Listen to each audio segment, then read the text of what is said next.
और ये बेड क्या होता है, इस प्रकार से एक तरफ से झुका हुआ होता है और एक तरफ से क्या होता है, उठा हुआ होता है। राइट, एक तरफ से क्या होता है, झुका हुआ होता है, एक तरफ से उठा हुआ होता है। अब इस बेड में पेशेंट लेटा हुआ इस टाइप से, देख रहे हो आप, इस टाइप से लेटा हुआ, ये क्या है, हेड, और ये क्या है, लेग। इसको हम क्या बोलेंगे, हेड, और इसको क्या बोलेंगे, लेग। राइट, इसमें लेग क्या होते हैं, ऊपर होते हैं, और हेड क्या होता है, नीचे होता है। हेड क्या होता है, नीचे होता है, लेग क्या होता है, ऊपर होता है। राइट, लेग कितने डिग्री में रहेंगे, 45 डिग्री पे रहेंगे, जबकि हेड कितने में रहेगा, 30 डिग्री पे रहेगा। इस टाइप की जो पोजीशन होती है इसको बोलते हैं टेंडलनबर्ग पोजीशंस। क्या बोलेंगे, टेंडलनबर्ग पोजीशंस। यहां तक आपको समझ में आया। और यह पोजीशन क्यों दी जाती है, यह पोजीशन उस पेशेंट को दी जाती है जिस पेशेंट, जैसे मान लीजिएगा कॉर्ड प्रोलेप्स्ड हो गई हो। कॉर्ड प्रोलेप्स्ड होने की वजह से क्या होती है कि कॉम्प्लिकेशंस अराइज हो सकते हैं, तो उसको ये पोजीशन दे दी जाती है ताकि अपर पार्ट में क्या ना हो, मूवमेंट ना हो। और जो एब्डोमिनल ऑर्गन है वह किधर, ग्रेविटी के कारण किधर आ जाए, चेस्ट की ओर। ठीक है, तो इधर लिखो यूज, पहला यूज किस में यूज करेंगे इसको, पहले समझो। कॉर्ड प्रोलेप्स्ड कंडीशन में हम यूज करते हैं, बाद में लिख लेना। कॉर्ड प्रोलेप्स्ड, कॉर्ड प्रोलेप्स्ड कंडीशन में हम क्या करते हैं, टेंडलबर्ग पोजीशन का यूज करते हैं। किसी फीमेल के कॉर्ड क्या हो गई है, प्रोलेप्स्ड हो गई हो, तब इस कंडीशन का हम क्या करेंगे, यूज करेंगे। दूसरा, इस कंडीशन का हम यूज करते हैं कि एब्डोमिनल और पेल्विक सर्जरी करनी हो। एब्डोमिनल पेल्विक सर्जरी हम करेंगे, उस दौरान इस पोजीशन का यूज करते हैं। क्यों करते हैं, क्योंकि एब्डोमिनल और जो पेल्विक ऑर्गन्स होते हैं वो ग्रेविटी के कारण किधर चले जाते हैं, चेस्ट की ओर आ जाते हैं। क्योंकि चेस्ट डाउन होता है, एब्डोमेन अप होता है, तो ग्रेविटी के कारण कहां चले जाते हैं, चेस्ट की ओर। और अच्छे से क्या कर सकते हैं, एब्डोमिनल पेल्विक ऑर्गन को ऑपरेट कर सकते हैं। राइट, तो कहां कर सकते हैं इनको, एब्डोमिनल सर्जरी,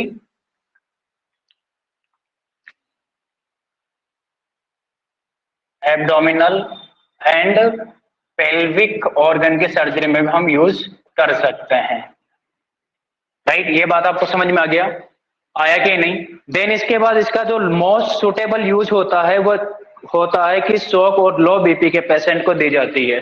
कौन से पेशेंट को दी जाती है, शॉक और लो बीपी के पेशेंट। देखो, most suitable position to treating, यहां लिख रहा हूं important, most suitable position for treating, most suitable position, लिखो बेटा, most suitable position to treating, position to treating shock and low BP.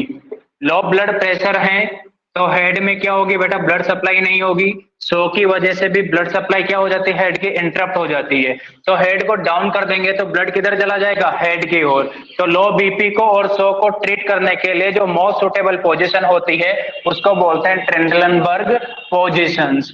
Right, और ये कॉन्ट्रा इंडिकेटेड होती है बेटा, 3-4 पोजीशन में क्या होते हैं, कॉन्ट्रा इंडिकेटेड होती है, उस पोजीशन में हम इसका यूज नहीं करते हैं। राइट, यहां तक आपको समझ में आया। ये क्वेश्चन पूछा गया था 2020 नॉर्थ सेट में कि टेंडलनबर्ग पोजीशन मोस्ट एप्रोप्रिएट किस पेशेंट के लिए होती है, शॉक और लो बीपी के पेशेंट को ट्रीट करने के लिए टेंडलबर्ग पोजीशन का हम क्या करते हैं, यूज करते हैं।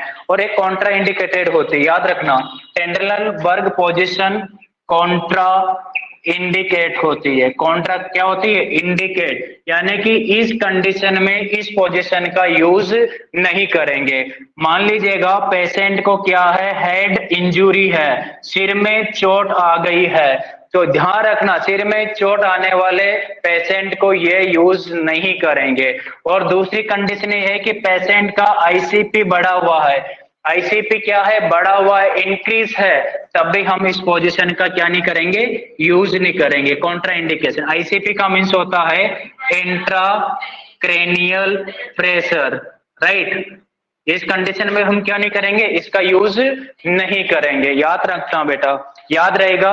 एक होता है रिवर्स ट्रेंडलनबर्ग पोजीशन, 12th यहां लिख रहा हूं, अभी आप लिखना नहीं, आप समझो, मैं लिखा दूंगा आपको। 12th जो होती है इसको बोलेंगे रिवर्स, क्या बोलेंगे, रिवर्स, रिवर्स ट्रेंडलनबर्ग पोजीशन। अब रिवर्स टेंडलनबर्ग पोजीशन, नाम से पता चल रहा है कि टेंडलनबर्ग पोजीशन है, इसका उल्टा कर दो तो क्या हो जाएगा, रिवर्स टेंडलनबर्ग पोजीशन। इधर देखो हेड अप था और सॉरी लेग अप था और हेड क्या है, डाउन, तो बेड तो ऐसा ही रहेगा, ये बेड है बेटा, बेड तो क्या रहेगा, ऐसा ही रहेगा। लेकिन इस पेशेंट का क्या होता है कि जो हेड होता है वह हेड क्या हो जाता है, अप हो जाता है, हेड क्या हो जाता है अप और लेग क्या हो जाता है डाउन। हेड कहां जाता है 40 डिग्री पे और लेग कहां चले जाते हैं 30 डिग्री पे, राइट। इस पोजीशन को हम क्या बोलेंगे, रिवर्स टेंडलबर्ग पोजीशंस। क्या बोलेंगे, रिवर्स टेंडलनबर्ग पोजीशंस। याद रहेगा, रहेगा कि नहीं रहेगा। और ये पोजीशन किस में यूज की जाती है, ये पोजीशन यूज की जाती है, यहां लिख रहा हूं, ये पोजीशन यूज की जाती है, यूज की जाती है इंक्रीज, जो इंट्रा क्रेनियल प्रेशर इंक्रीज होता है उसको डिक्रीज करने में इसका यूज करते हैं। तो it is use decrease, it is use to decrease intracranial pressure. ICP को डिक्रीज करने के लिए इसका यूज किया जाता है। यहां तक आपको समझ में आया। और ये पोजीशन उस पेशेंट को भी नहीं दी जाती है जिसके अंदर गैस्ट्रिक, जो gastric intestinal, gastro intestinal motility ज्यादा हो, जिसके अंदर कॉन्ट्राइंडिकेटेड एक और लिख लो, जी gastro oesophageal reflux disorder, gastro oesophageal reflux और डिजीज, जीईआरडी कंडीशन में भी हम इसको यूज नहीं करते हैं, याद रखना, राइट। नहीं तो वो सारा क्या हो जाएगा बेटा, बाहर आ जाएगा। टेंडलबर्ग पोजीशन कहाँ यूज करते हैं, आईसीपी को डिक्रीज, रिवर्स टेंडलबर्ग कहाँ करेंगे, आईसीपी को डिक्रीज करने के लिए, राइट। देन ये ध्यान रखना, इसमें क्या होता है कि जो हेड होता है हेड अप होता है, हेड क्या होता है इसमें अप होता है 45 डिग्री, और जो लेग होते हैं वो लेग क्या होते हैं बेटा, डाउन होते हैं, कितने में 30 डिग्री। और टेंडलबर्ग पोजीशन में क्या होता है कि जो लेग होता है वो तो अप होता है 45 डिग्री, जबकि हेड होता है वो क्या होता है बेटा, डाउन होता है 30 डिग्री। इन दोनों पोजीशन में देख रहे हो, एक में हेड डाउन है और एक में हेड क्या है अप। जिसमें हेड डाउन होता है वो टेंडलबर्ग पोजीशन होती है और मोस्ट सुटेबल होती है किसके लिए, सो को ट्रीट करने के लिए और लो बीपी को ट्रीट करने के लिए, राइट। देन इसके बाद कोर्ड प्रोलेप्स का जो पेशेंट है उसके लिए भी क्या होती है बेटा, सुटेबल पोजीशंस होती है। एब्डोमिनल पेल्विक ऑर्गन की सर्जरी करनी हो तब भी ये मोस्ट सुटेबल पोजीशन होती है, बिकॉज ग्रेविटी के कारण पेल्विक और एब्डोमिनल ऑर्गन किधर शिफ्ट हो जाते हैं, थोरेक्स की ओर शिफ्ट हो जाते हैं, तो हम इजीली उनको ऑपरेट कर सकते हैं। लेकिन इस टेंडलबर्ग पोजीशन को 3 कंडीशन में हम नहीं देंगे, बिकॉज कॉन्ट्रा इंडिकेटेड होती है। हेड इंजरी में कदापि यूज नहीं करेंगे, आईसीपी बढ़ा हुआ तो यूज नहीं करेंगे क्योंकि नहीं तो और ज्यादा बढ़ जाएगा, अदर कॉम्प्लिकेशन अराइज हो जाएंगे।